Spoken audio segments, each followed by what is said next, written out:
Hello and welcome back to Dark Tower YouTube. In today's episode, we are going to hear about a rose by any other name is still a rose, or is it? We are going to examine and poke and prod the rift in the space-time continuum. Great Scott, Marty. And we're going to become ka-tet. My name is Michelle McEwen. I am your host here at Dark Tower YouTube, where we're doing a deep psychological dive into the magic, the mystery, and the metaphysics of Stephen King's magnum opus, The Dark Tower. We're picking back up with The Wastelands. I believe this is part 3. And we left our friend Eddie having that monumental epic dream about the Dark Tower. So we're going to pick up where we left off.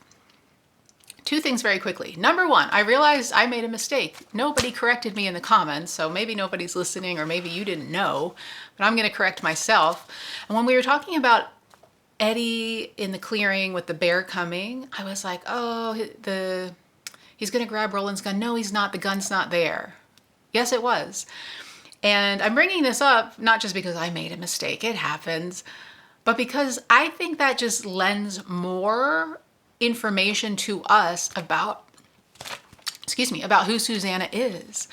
And remember, we were saying, she's this new character. We're not told about her expressly by King, and some people maybe get a little bothered by that. But I'm saying, and we know, that when we look at Roland's interaction with her, we're learning about who she is, the way he talks to her, the way he's at ease with her, the way they can joke with each other.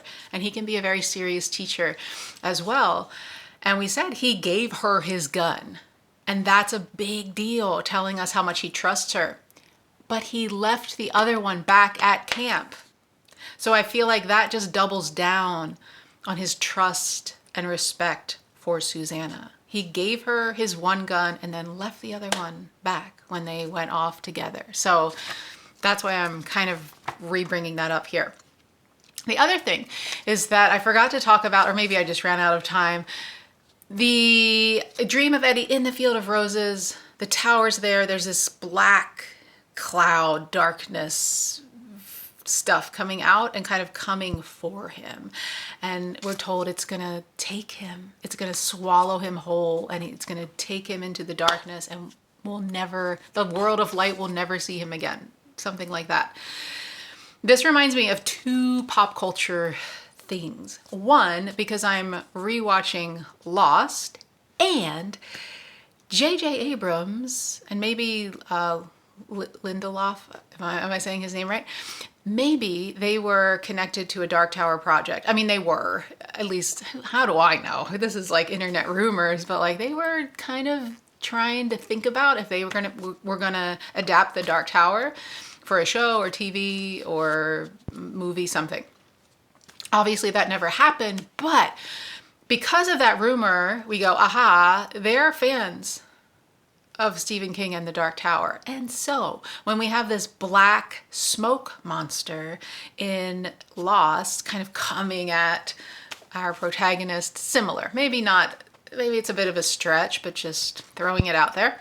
The other one I think is a little more nail on the head, where we have Stranger Things, and obviously big Stephen King fans there, really pulling from 1980s Stephen King horror and the idea of how great they are with the kids and how Stephen King does that thing. So we know they love Stephen King. And in season 2, the Mind Flayer is this big cloud of blackness that is going to come for Will and take him and fill him, and he'll see the world of light no longer. So that feels very related to me, like an homage or an inspiration from Stephen King. What do you think? Is there anything else that reminds you of? Okay, so let's get back to our story. Before we jump into the action, I want to talk about the rose, because this is already a big symbol. We have the rose that appeared in the fire, and then we have the field of roses that look like blood. This is a theme already. So let's look at different meanings of a rose. Where does it show up? What does it mean? What do different cultures and spiritual traditions think about it? So just generally in spirituality, it can represent the union of opposites, which makes sense. We have the thorn, that hard stem and thorn, and then this beautiful fluffy rose at the top. We also have that idea of heaven and earth. So bringing divine light down into the earth and bringing earth up, ascending the fiery spiral of spiritual enlightenment. So down earth side, we're down in the mud. We've got tough thorns. It's the valley of the shadow of death. It can be hard. There's pain, there's loss, there's ouch, I pricked my finger. But then above, we rise up into this unfolding of just pure beauty and divine intelligence in the rose. So I think that's cool to think about. We have the bloom also signifying harmony and happiness achieved through overcoming challenges. This makes sense. In some cultures, the rose is used for protection. In some, it's used for healing. And it can even be political. So the War of the Roses. And I did not research that. I am doing a lot of reading right now and research for not just this version of the show, but another version of the show. And then just reading for pleasure and reading insomnia, reread. Anyway, if you know about the War of the Roses, tell us in the comments. I don't. It was England. But just to say, that symbol shows up even in politics. And in Asian cultures, we have the rose symbolizing balance, harmony, and peace. So we have that idea of harmony again. So harmony has come up twice. I believe peace has come up twice too. No, I didn't say that, but makes sense. And Egyptian spiritual tradition associates the rose with rebirth and the afterlife. So as we're going forward, we're going to see this rose again. It's already been established as an important theme. We're going to keep these things in mind and see if there's any tie-ins to what Stephen King is telling us about this rose. Let's get back to Eddie, the end of his dream, Jack Andolini saying, it's going to be a real bitch to shut that train down once you get it started. And he wakes up to the Shardik shutdown, that really, really loud announcement of the shutdown of the nuclear cells. They want to get onto the path of the beam. Our friends want to get onto the path of the beam. How do they do that? Well, Shardik was guarding the portal. We got to find the portal. No problem. Just this bear made a big back trail. We get to the portal. We put our back to the portal and we walk straight until we hit the Dark Tower. Easy peasy, right? So it takes them a minute to get to the portal, and it's through these dense woods. So going is a little bit slow. So they do stop to rest. And when they do, Roland gets back to his story. So remember, he told them a lot of things about Jake and the problem with the jawbone and the rift in space-time, etc. He's going to pick up and explain his belief about how his killing Jack Mort was the catalyst that caused the rift in his mind and in physical reality, but not quite. King writes, Eddie began to understand. If Jake wasn't pushed into the street, he never died. And if he never died, he never came into this world. And if he never came into this world, you never met him at the way station. Right? Right. The thought even crossed my mind that if Jack Mort meant to kill the boy, I would have to stand aside and let him do it, to avoid creating the very paradox that is tearing me apart. But I couldn't do that. I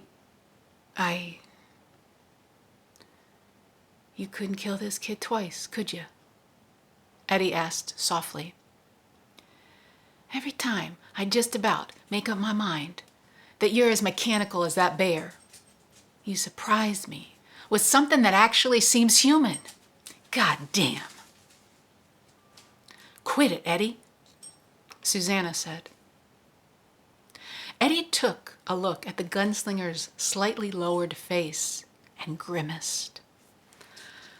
Sorry, Roland. My mother used to say that my mouth had a bad habit of running away with my mind. It's all right. I had a friend who was the same way. Cuthbert. Roland nodded. He looked at his diminished right hand for a long moment, then clenched it into a painful fist, sighed, and looked up at them again. Somewhere deeper in the forest, a lark sang sweetly. Here is what I believe. If I had not entered Jack Mort when I did, he still wouldn't have pushed Jake that day. Not then. Why not? Ka-tet. Simply that. For the first time since the last of the friends with whom I set forth on this quest died, I have found myself once again at the center of ka-tet. Quartet? Eddie asked doubtfully. The gunslinger shook his head. Ka, the word you think of as destiny, Eddie, although the actual meaning is much more complex and hard to define, as is almost always the case with words of the high speech.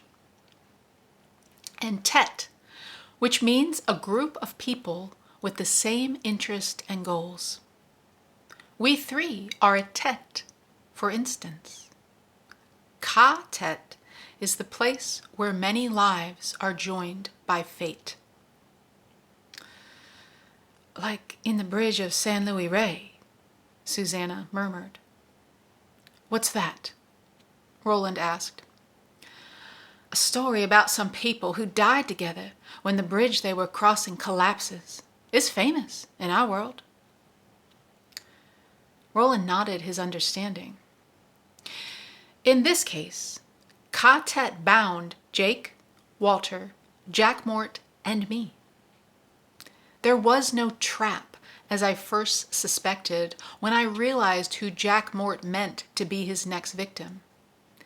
Because Ka cannot be changed or bent to the will of any one person. But ka-tet can be seen, known, and understood. Walter saw, and Walter knew. There's a lot in there. Okay, so let's pick it apart a little bit. Roland couldn't kill Jake twice. Are we still mad at Roland? A little bit, yeah, but he's thinking about what he did, and he wouldn't do it again. He was given the opportunity, and he knew that it might even cause this very problem, but he couldn't do it. So there's that. We have Cuthbert coming back up, and remember when Roland was like, here I come with my deadly new friends, so much like my deadly old friends. More of the friends thing here. And they're dead again. That's why we have these new people here. And Roland reacts to that. We've heard about Cuthbert, and Eddie's been compared to Cuthbert quite a bit. And when Eddie says that, notice what Roland does. Clenches his diminished right hand into a painful fist and sighs. So he has some feelings, some deep wounds here when it comes to his friends. And he points out to us, those friends have died, and now you all are here with me as part of a new ka-tet. So a group with the same interests, joined by fate. Susanna brings up the book, The Bridge of San Luis Rey. I've never read it. It's going on the list. We'll do some side quests here if it feels fun and interesting to everybody. But that's the idea that we're going for. Destiny, fate. We didn't know that this was coming, but here we are, and we're all on the same wavelength. We are in it together, and we know it, and we feel it. And there are people like that in your life right now.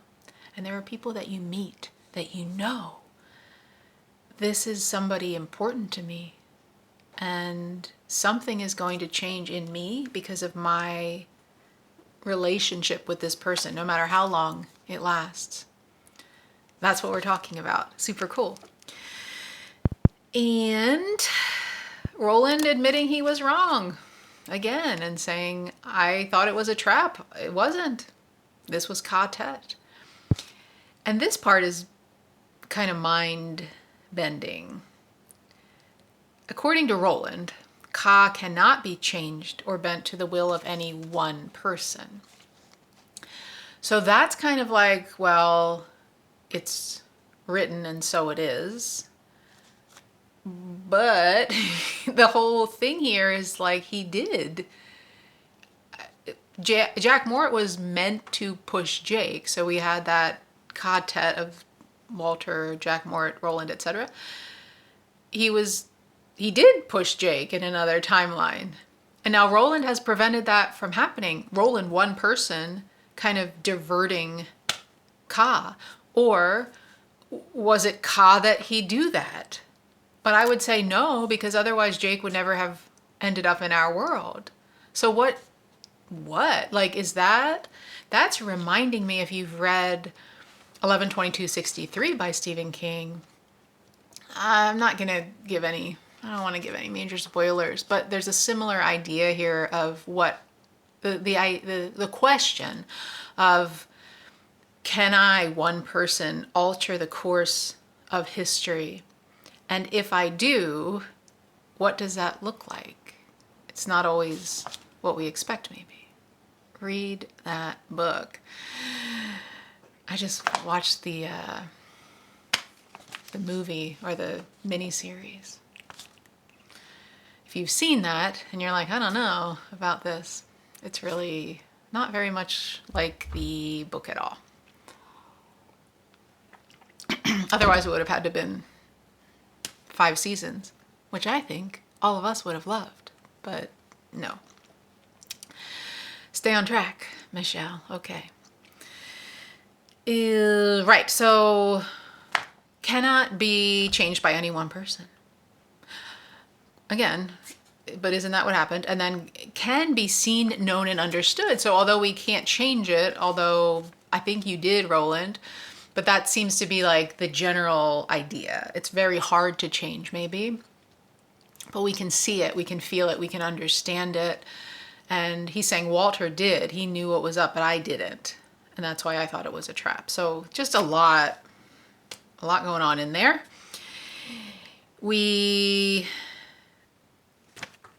Back in The Gunslinger, now Stephen King wrote that in 1970 something.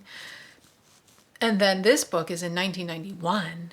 And he's like having to like retrofit it a little bit. But I think he gets away with it. Because remember in The Gunslinger, Jake is like, the man in black pushed me. He was dressed in the black robes, the priest. And that's how we encounter the man in black. And so we just believe that to be true. But King makes a point of sharing that Roland, when he was in Jack Mort's mind, figured out that he dressed up in disguise. So he was dressed up as a construction worker when he pushed Odetta. He was dressed up as a drunk when he dropped the brick. And he was dressed up as a priest when he pushed Jake. Not to say that the man in black wasn't part of that orchestration, but that he wasn't the one that did it. What do you think? I think it's okay. I think it works, as we need the story to go this way, and the way it was playing out wasn't quite going to do it. So I think that's okay.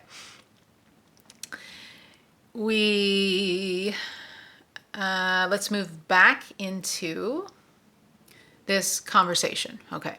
King writes, Eddie stood up and shrugged into his pack. You can take comfort for one thing at least, he told Roland. What is ka-tet business? We're able to save the kid after all.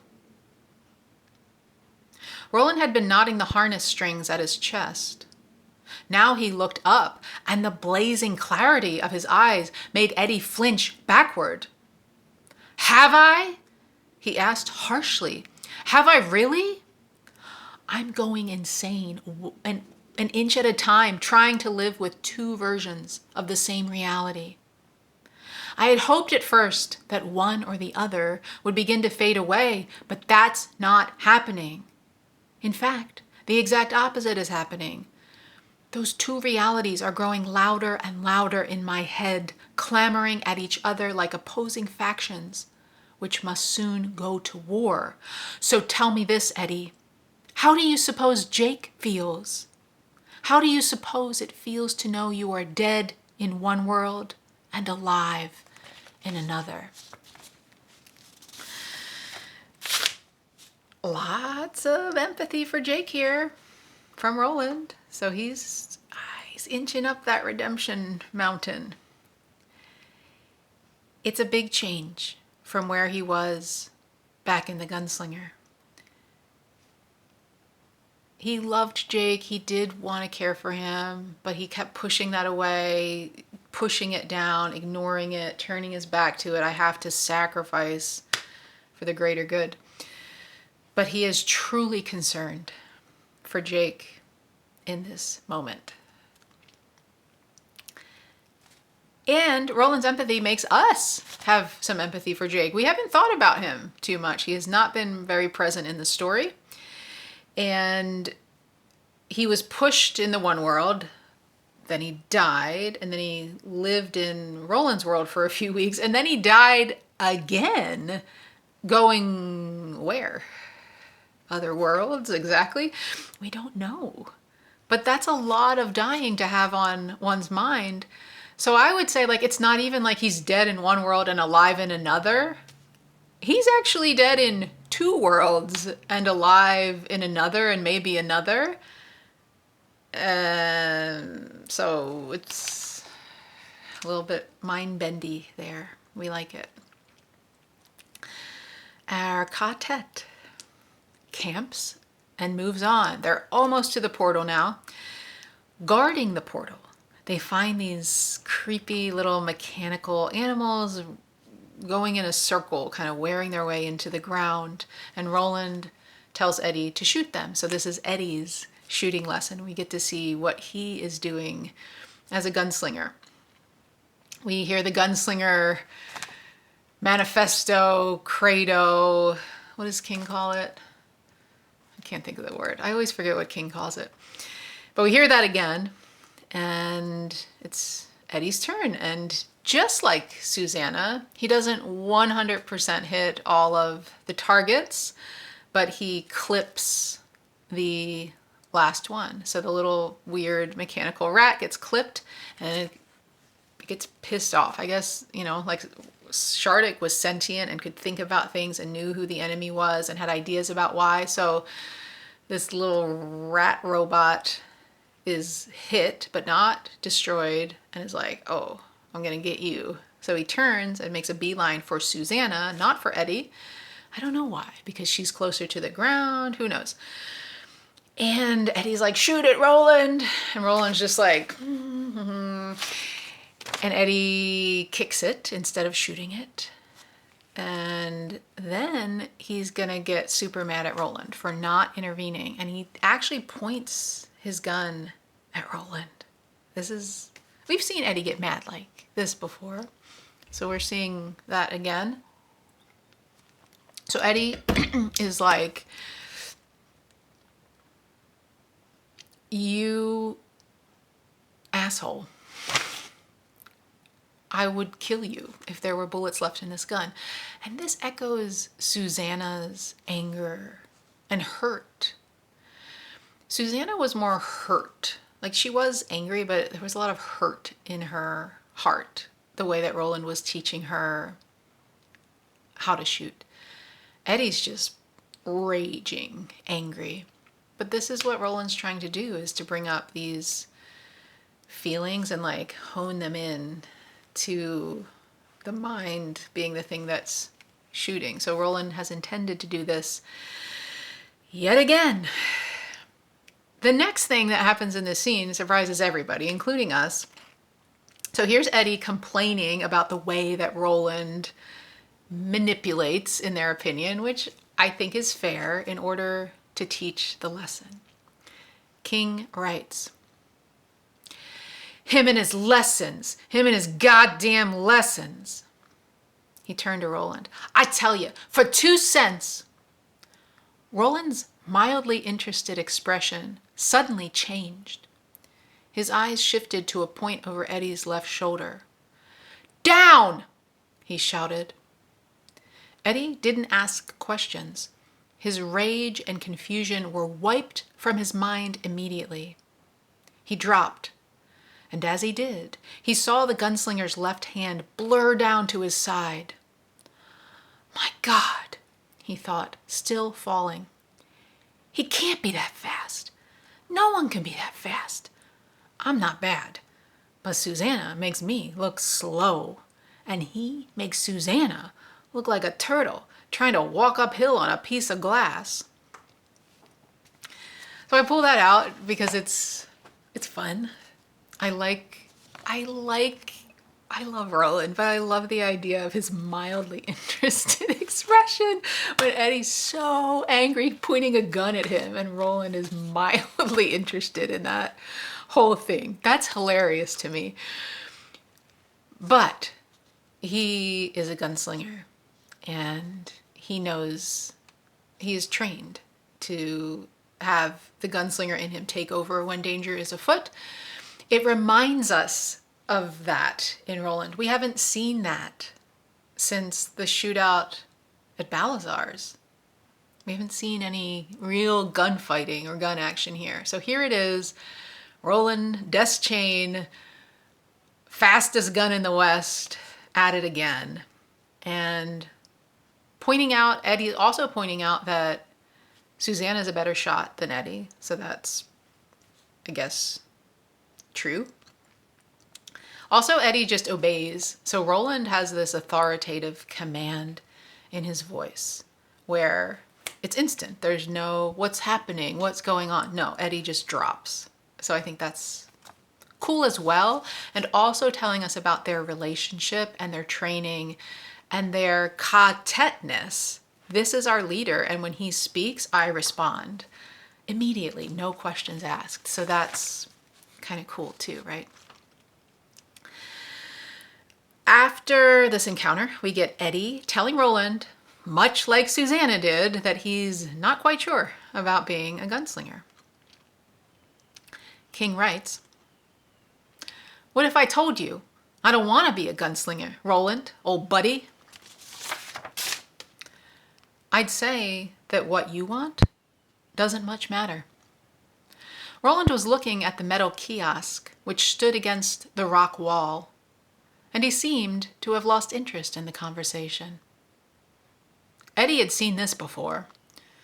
When the conversation turned to questions of should be, could be, or ought to be, Roland almost always lost interest. "Ka?" Eddie asked, with a trace of his old bitterness. "That's right, ka."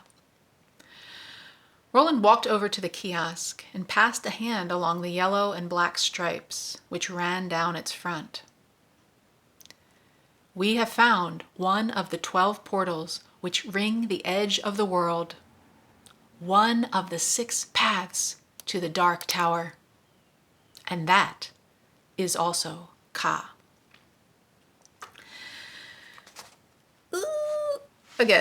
Again, Roland just losing interest in things that we could speculate all day about would have, could have, should have, ought. I think there's a lesson for us in there. So we're not going to model our lives on Roland, not at this point anyway, but just that idea of like, what's the point? Like, this was destined to happen. It just was. And I know that it was, so that's it. There is no conversation. And that's when we start to worry about what if this happens, or if something happened, what if it had come the other way? Well, it didn't.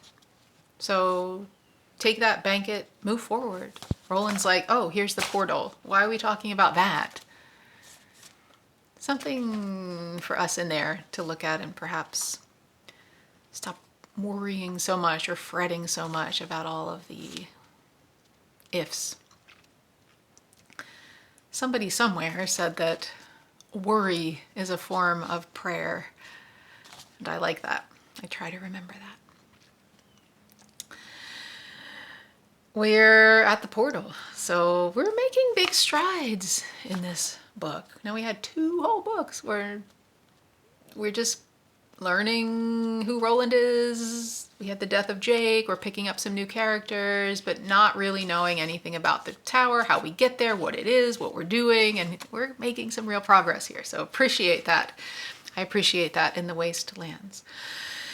And Eddie is like, I'm going to go back and get the wheelchair. Because I think Roland and Eddie were going to go by themselves to check out the portal, because it was like very treacherous to bring the wheelchair through. Susanna was going to stay back at camp, but she pulled herself along to get there. Again, telling us something about Susanna. So not King telling us directly who this is and what she's like and her traits and adjectives to describe her, but just showing us that she is not going to be left behind. If the boys are going to go do something and they're like, no, you should stay here, she's kind of like, nah, I don't think so.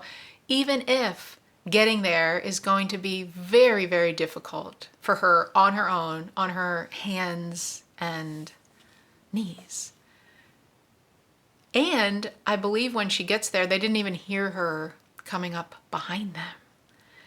So she is very willful, headstrong, ninja-like, you're not telling her what to do.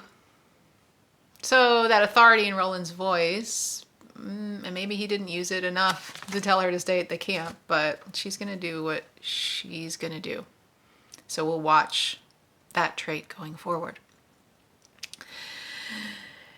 And, okay, so Eddie's going back to get the wheelchair, but mostly he just wanted some alone time to kind of process like all that had just happened, because we learned that he said he doesn't want to be a gunslinger, but there's a part of him, just like Susanna, that likes being a gunslinger just fine and knows that this is what he's supposed to be doing. He also tells us that at this point, if there were a door that opened up back to New York, he wouldn't walk through it. That's a big change in Eddie from the last book, where he was, again, like holding a gun to Roland, trying to get back to New York City. He says he's not going back, not until at least he can see the Dark Tower. So even though he had that scary dream, the blackness is coming for him and it's going to take him away, he still is hooked. He is definitely diehard tower junkie. We get a 3-beat here on the dead friends idea that we've been noticing through the first part of this book. King writes, and this is Eddie by himself kind of processing all of what's been going on. I want to see if it looks the way it did in my dream, he thought. To see something like that, that would be really fantastic. And another voice spoke up inside. I'll bet his other friends, the one with the names that sound like they came straight from the Round Table in King Arthur's court, I bet they felt like the same way, Eddie. And they're all dead. Every one of them. He recognized that voice, like it or not. It belonged to Henry. and that made it a hard voice not to hear. Henry's still alive and well. We've already seen Henry talking to Eddie in this book, but here he is again.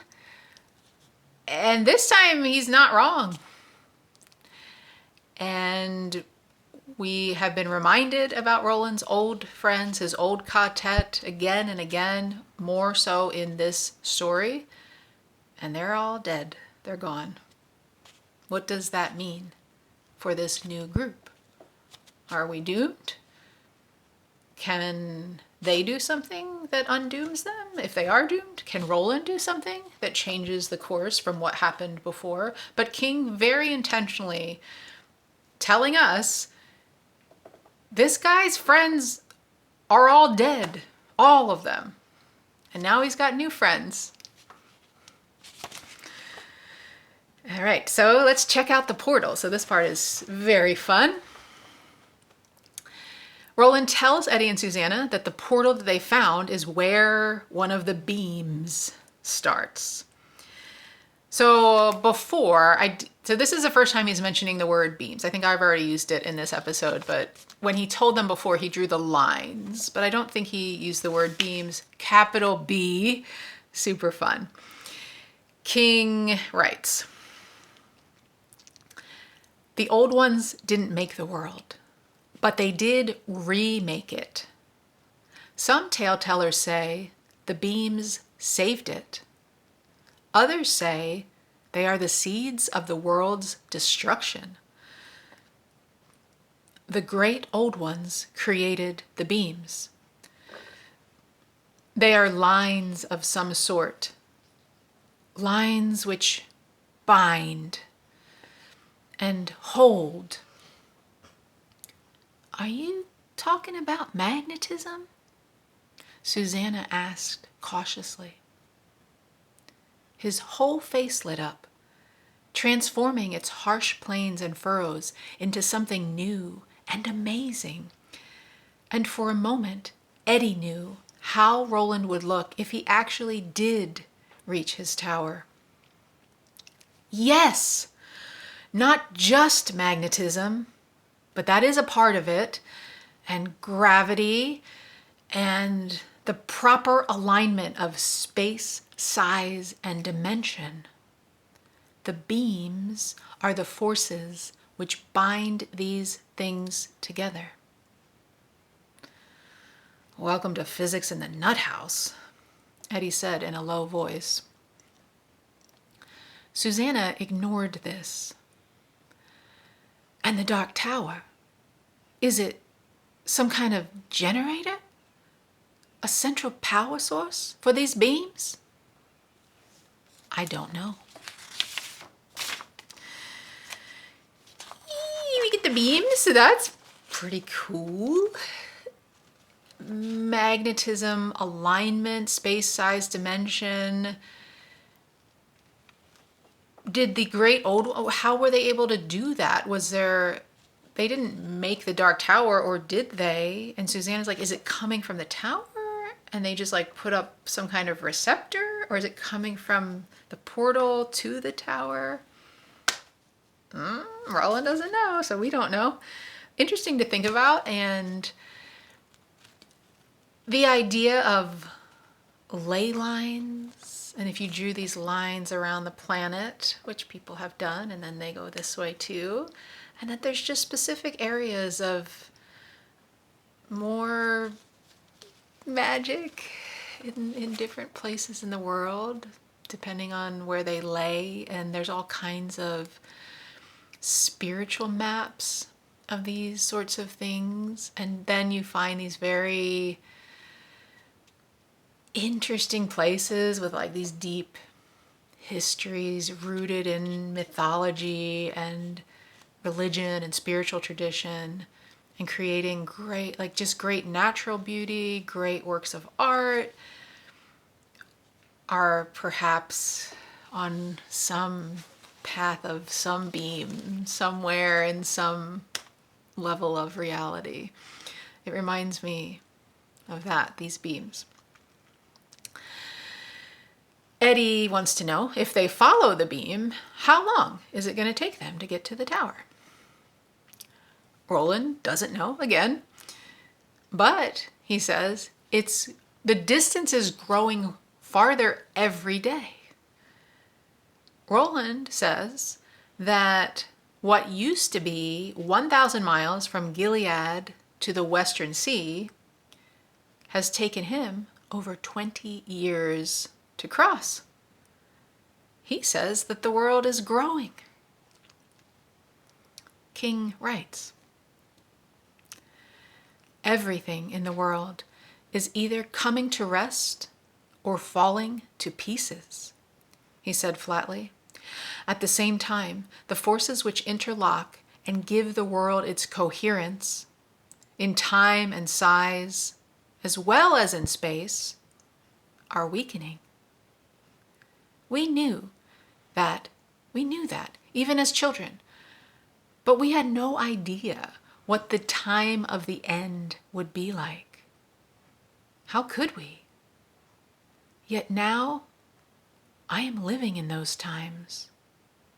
And I don't believe they affect my world alone. They affect yours, Eddie and Susanna. They may affect 1 billion others. The beams are breaking down.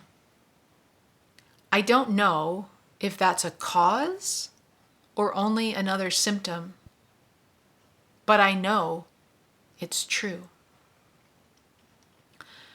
Come, draw close, listen.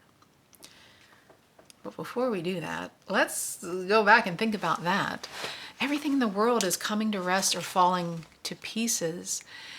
And just the breakdown of how we knew things to be and what made sense. The laws, the rules as children that we learned, that we studied, that we observed around us working.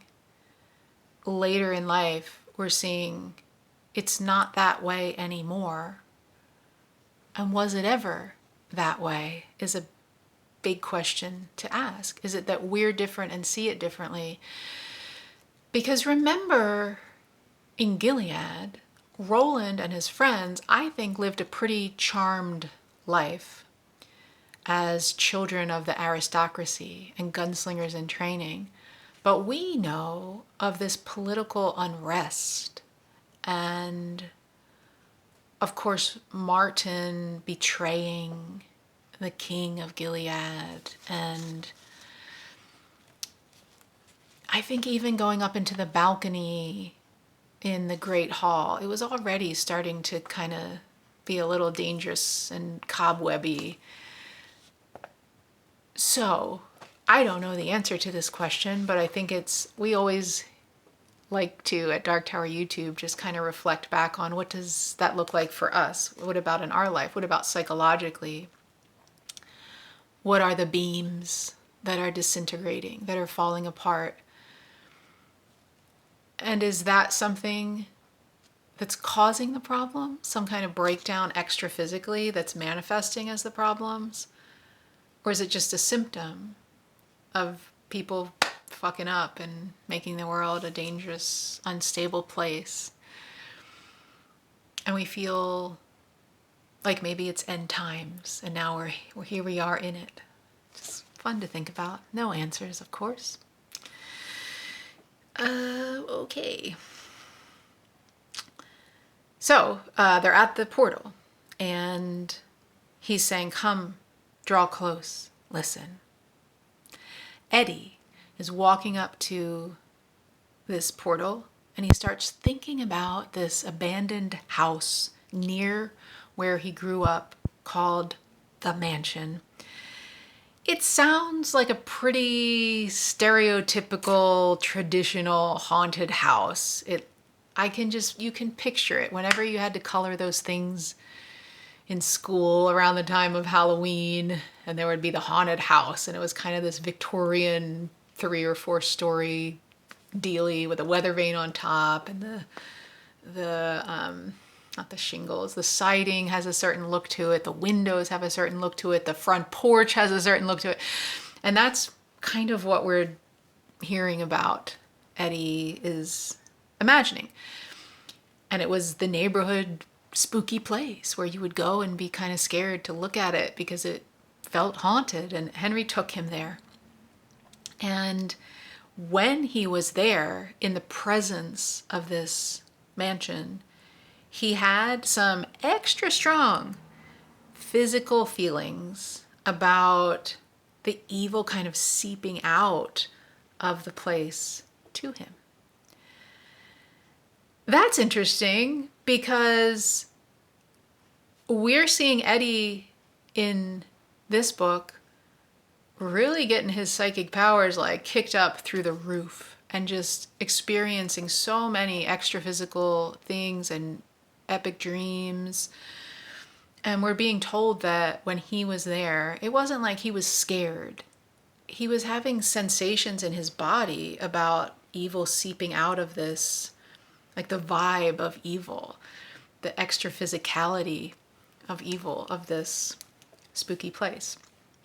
So this is something innate in Eddie Dean, these psychic powers that are just being turned up, turned on, amplified in Roland's world, but they were there all along. He feels these same things, same sensations as he approaches the portal, which is an anchoring point for the beam that follows the path of bear to turtle. As he gets closer, he begins to feel, it sounds like he's on an acid trip. He's seeing colors floating across his vision. He's hearing voices, murmuring voices. King writes, "All is silent in the halls of the dead." Eddie heard himself whisper in a falling, fainting voice, "All is forgotten in the stone halls of the dead. Behold the stairways which stand in darkness. Behold the rooms of ruin. These are the halls of the dead where the spiders spin and the great circuits fall quiet, one by one." Roland pulled him roughly back, and Eddie looked at him with dazed eyes. "That's enough," Roland said. Again, it's Eddie. Roland is there, Susanna is there, they're in the presence of this portal. It's Eddie who is having these feelings, visions, voices, and again, this channeling.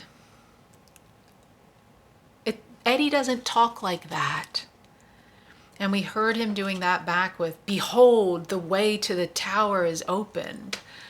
Here it is again, "Behold." Something in him is just really able to tap into the magic of Roland's world, and he becomes an antenna, a messenger for what is going on extra-physically that nobody else is experiencing. So we love that for Eddie. It's also very disturbing and creepy. It gets a hold of him. And he thought that at the haunted house. He felt like this thing coming out would get him. And then in the dream, the dark tower clouds or whatever it was, the mind flayer was going to get him. And here it got him in a sense. He's not himself. Roland has to like snap out of it, man. And then he's like, whoa, what? So hypnotized by whatever these forces are. Guys, come on.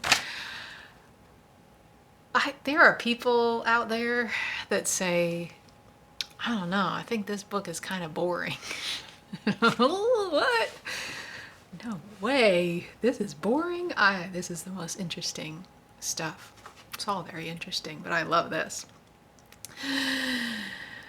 Okay, now the question is, how many more pages do I have? I have quite a few, and we're almost at an hour, so I think I need to stop, and we'll finish up book 1 when I come back. What do you think? I'm just blown away. I love this book. I'm gonna say it's my favorite every time we're reading anything, but like this is my favorite because of all of these mystical experiences and changes in our characters based on the environment and I'm not a fantasy book person. I'm not super into it, but this stuff is different somehow. And the way that King is talking about it, and perhaps it is just like, he didn't just tell us like, oh, there's a bear and a turtle and there's a line between them.